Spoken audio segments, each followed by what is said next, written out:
Good morning, beloveds. It is Monday, and I got nothing done this weekend.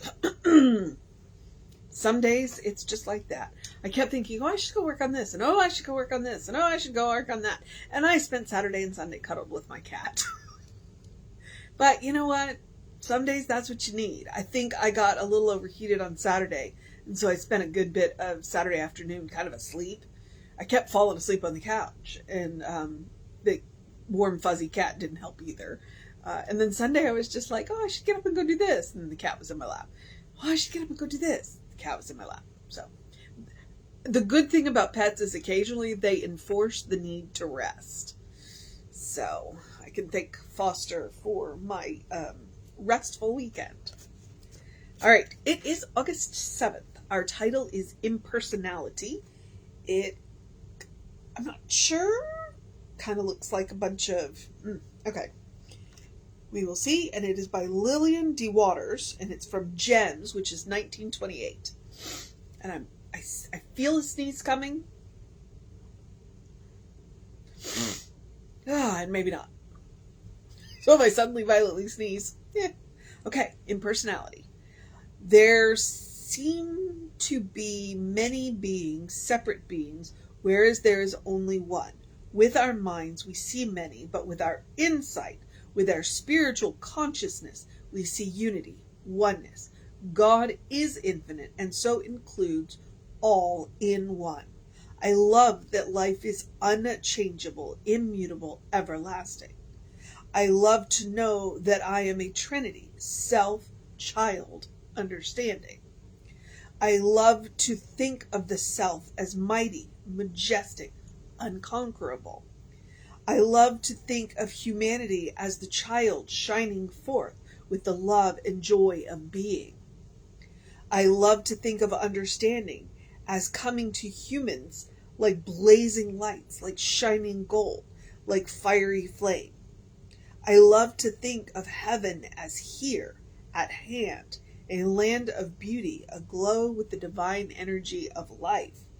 I love to perceive the nothingness of matter and mind and personality. I love to behold the unity and the allness of the one. I see why it's called Gems. What this, and I'll show it to you really quick. I know it's backwards. Sorry about that. But the way it's written out, those are short affirmations. And I love that she uses love. She also uses the Trinity, which I find really interesting. Not a whole lot of people use the Trinity, but she may have come out of the Catholic tradition. A lot of us do, because I wear a Trinity. This is a Celtic Trinity. It's 3 arches. It stands for 3, and it can stand for whatever 3 you want. Traditionally in Irish, it stands for the maiden, the mother, and the crone. But if you're Catholic, it's this God, the Holy Spirit, and Jesus, the child, the Christ. So I would say God, the Holy Spirit, and the Christ. And occasionally I'll joke and say it stands for Earth, Wind, and Fire. Because, it's my Trinity, and I can say whatever I want about it. And she did a lot of that in here. But these are affirmations, affirmative statements about what it is. She starts out by saying, there's only one. There's only one. Now let me tell you what I love about it. I love that life is unchangeable, immutable, and everlasting. God is unchangeable, immutable, and everlasting. Our material experience is changeable, mutable, and short, relatively, but our life is not. I love to know that I am a Trinity. She says that next. She says the self, the child, the Christship, the Christ, and understanding. I love to think of the self, capital S, as mighty, majestic, and unconquerable. I mean, wouldn't you want to think about yourself that way? I love to think of humanity as the child shining forth with love and joy of being. And when she says the child, now she didn't use child, you know this, you know me gender neutraling from 28, it's a capital. And then she says being is also a capital. I love to think of understanding as coming to. And I like the blazing light, the shining gold, the fiery flame. Like, because that's frequently the way understanding kind of hits us. It's like, oh, it rocks us back up on our heels. And then we look around the world and we see the world differently and we go on.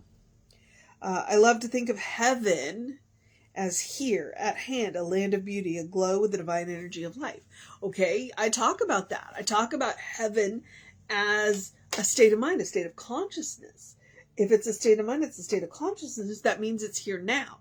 It's up to us to open our minds and our spirit, because she says that earlier in here, to look with our spiritual insight, to see it existing now. I love to perceive the nothingness of matter and mind and personality. Very quantum physics from 1928, right? And I love to behold the unity and the allness of the one, because that, in the end, my friends, is the goal. Is to recognize the unity, to recognize that we all come from the same divine source. Everywhere you look, God is looking back at you. When you look in the mirror, that is God looking back at you. When you look into each other's eyes, that is God looking at you. You know, when you look in the eyes of the four-leggeds, that's God looking back at you. And it's just like, when you stop and kind of let that rock you back on your heels, and you're like, oh. And it will change the way you move through the world. I mean, if it doesn't change the way you move through the world, then one, you're not paying attention, or two, I mean, you know, some people come into this world knowing exactly who they are. A lot of us come into the world knowing who we are, get educated out of who we are, and then spend a little time coming back to ourselves, which is the whole point of spiritual work. Reverend Jesse said it yesterday. It's peeling back the layers. It's peeling back the layers of what we've been told we are to find out who we actually are.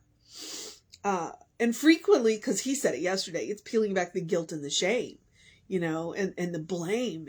And that's not who we are. Who we are, what she says in here, you know, beloved children of God.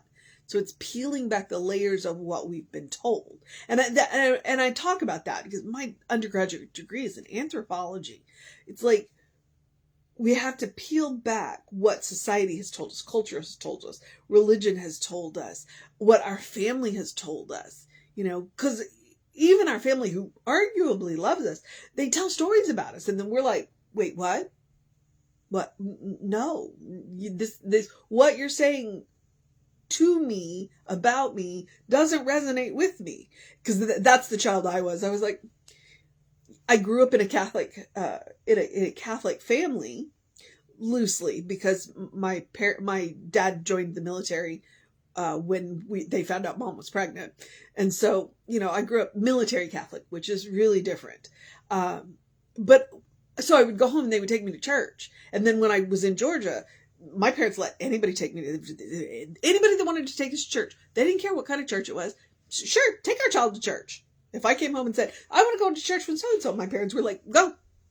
And I was like, so I got this broad education and a whole bunch of religions. And every time I went, I was like, you know what? They said this, and they said this, and they said this, and I can see the common points, but I'm like, but the rest of it doesn't make sense. So I was that child. And so when I found Science of Mind, and Science of Mind said, you know what? Everybody's got a piece of the truth. Nobody's got the whole truth, but everybody's got a piece of the truth. Why don't we work with that? That's why I went, oh, this? I get this. I get this, because everybody's got a piece of the truth. So, Lillian, I commend Lillian DeWaters to you. I commend her gems to you. As I said, my favorite line is I love to think of heaven as here, at hand, a land of beauty, aglow with the divine energy of life.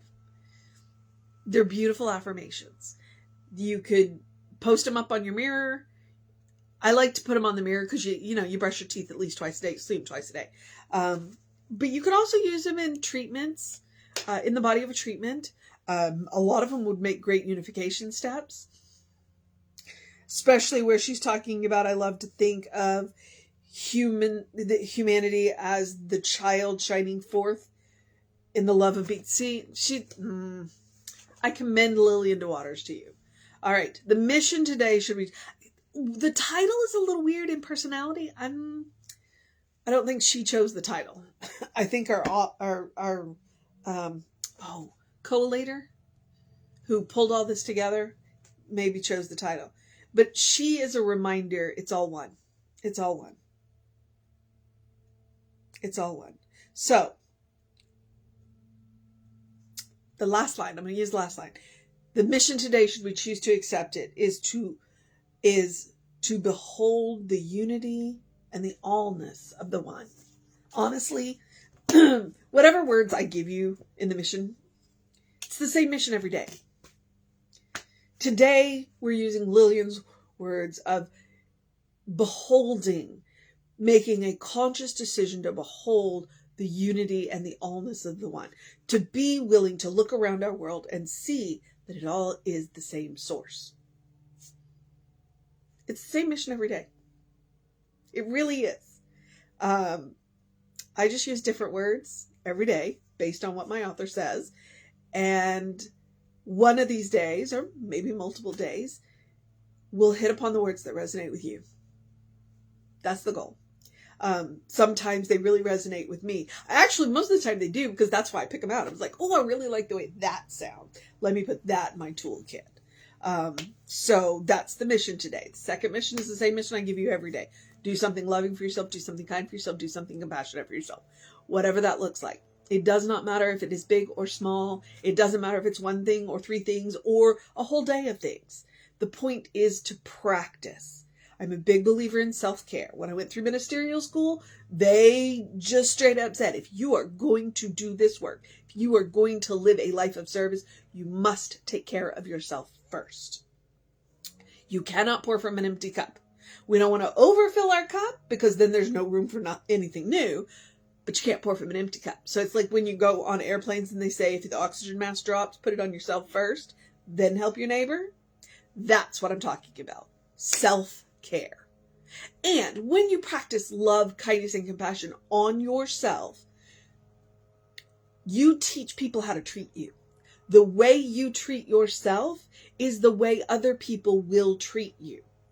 Also, when you treat yourself lovingly, kindly, and compassionately, you're not going to put up with other people not doing it back to you. You're going to go, yeah, you know what? No. So, practice on yourself. Practice on yourself, all right? Create that habit. Create that habit. And it looks like taking a deep breath before you speak. It looks like taking a walk. It looks like taking a nap. It looks like taking the weekend and not doing a whole lot. Cuddling with your cats, in my case, or whatever, that's what it looks like. It absolutely looks like self-care. I also like to say, eat dessert first. And I learned in the last year, I've lost a couple of people. I didn't lose them. I know exactly where they are. They are safe in the one, but they are no longer physically on the planet with me. Two people who were very important to me. And so I came to understand that when I say eat dessert first, what I'm actually saying is don't save the good stuff. Don't save the good stuff. Your life is a special occasion. Please treat it as such. Burn the nice candles. Wear the nice clothes. Use the good dishware, glassware, stemware, silverware. Eat the good stuff. And eat the good for you stuff too, Eat dessert first. Don't save the good stuff. And I want to remind you that joy is a quality of God. Therefore, joy is a quality of you. No matter what is going on in the world, no matter what is going on in your life, you deserve joy. Please make room for it. Please make room for it. All of the loving, kind, compassionate stuff, that's one of the ways that you can make room for joy. Not the sum and total, but some of the ways. So please make room for joy. You're a beloved child of God. You deserve your own love. You deserve your own kindness. You deserve your own compassion. Please practice on yourself. All right. The rest of the suggestions are the easy ones. Do something to engage your mind and your body, whatever that looks like for you. Please drink plenty of water. We are looking at, if I looked at a calendar and looked at the number of days we've been in the triple digits, I would probably, and I'm not going to, drink plenty of water. Hydrate, hydrate, hydrate. Your brain, your body works better when it is well hydrated. Your skin looks better when it is well hydrated. Drink plenty of water. And then I'm going to remind you about your circadian rhythm, which is a natural hormone cycle.